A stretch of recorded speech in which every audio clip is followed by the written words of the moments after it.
I still remember the day when the sea turned against me. The sky was clear when I set sail, and the water shimmered like polished glass under the morning sun.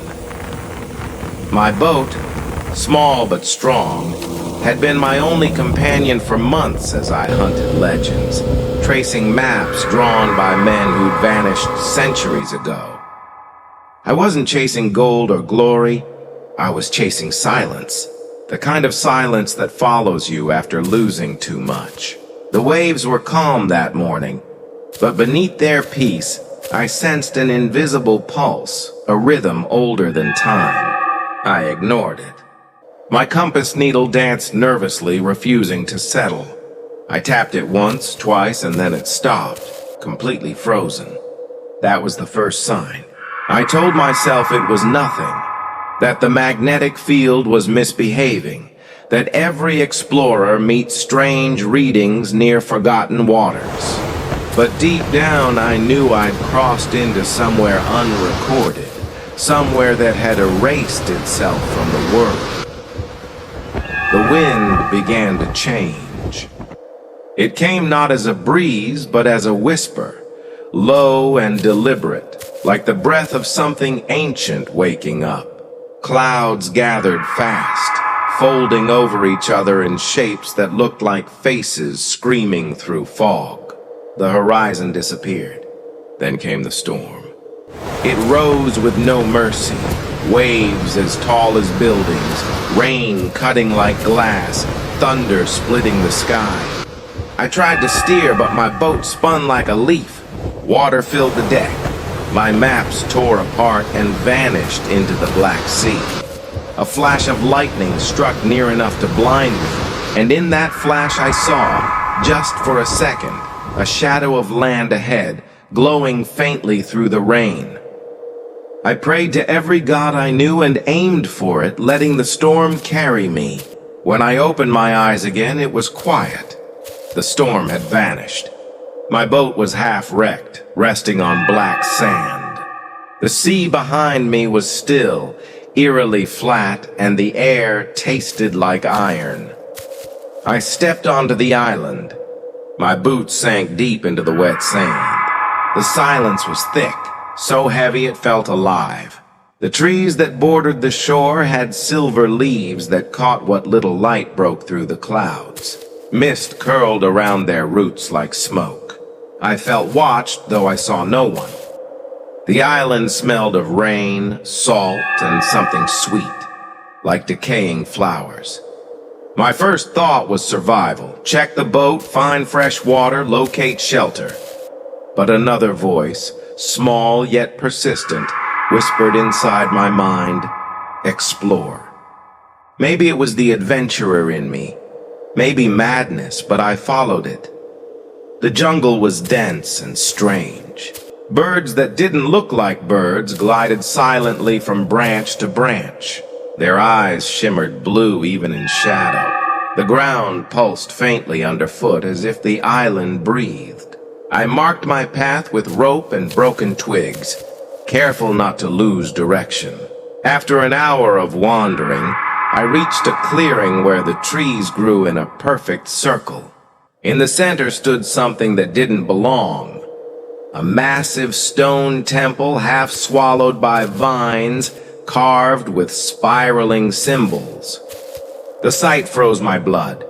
I'd seen sketches of such temples in lost explorer journals, stories of the island that remembers.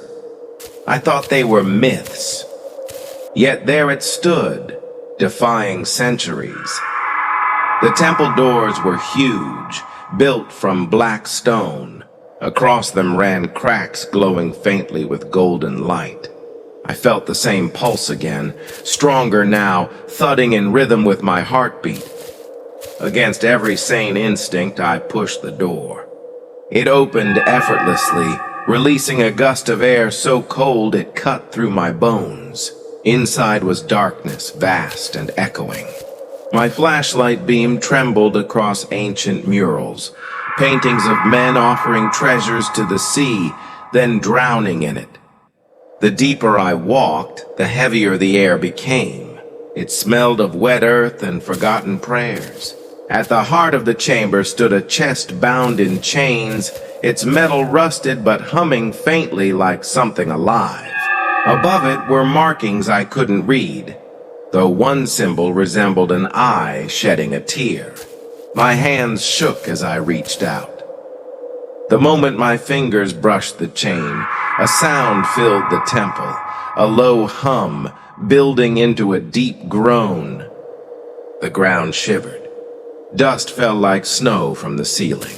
I tried to step back, but the chest opened on its own, the lid snapping upward with force. Inside lay a golden mask, perfectly preserved, its surface rippling like liquid light. It seemed to breathe. I felt drawn toward it, like gravity itself bent around that object. Against all logic, I lifted it. The mask was warm, too warm, as if it had a heartbeat. I turned it toward me, and for an instant I saw my reflection not as I was, but as I could have been.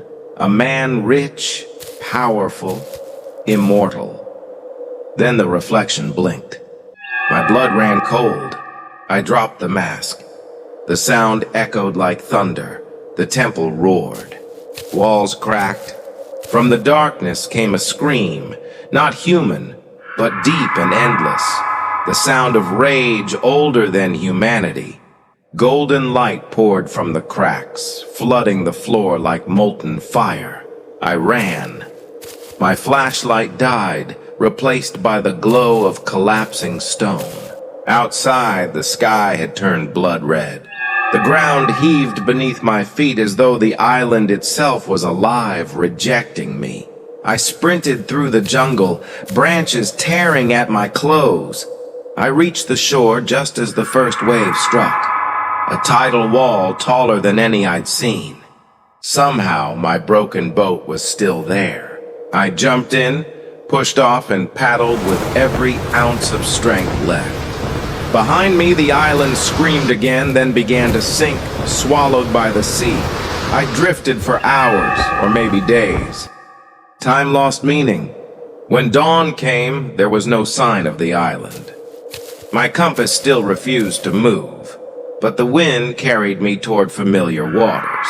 A passing cargo ship found me, half dead, sunburned, and raving about an island that didn't exist.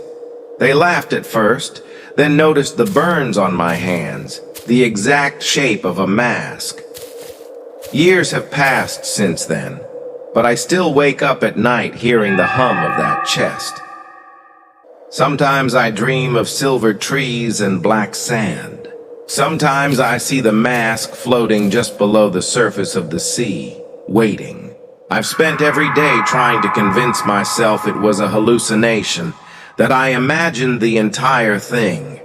But one morning, while cleaning the remains of my old boat, I found something wedged between the planks, a small shard of gold, smooth and warm to the touch, humming faintly. I threw it into the ocean, but deep inside I knew it wasn't gone. Some things don't leave, they wait. Now, whenever I look at a map, I notice an empty patch of ocean, no name, no coordinates, just a faint discoloration where blue turns darker. That's where it must have been. That's where I almost lost my soul. People ask me if I'll ever go back. My answer is simple. Adventure without wisdom is destruction, and curiosity without respect is punishment. The sea hides its secrets for a reason. I learned mine the hard way. The forgotten island was never meant to be found, and perhaps the worst part is knowing it's still out there, alive, watching, waiting for another.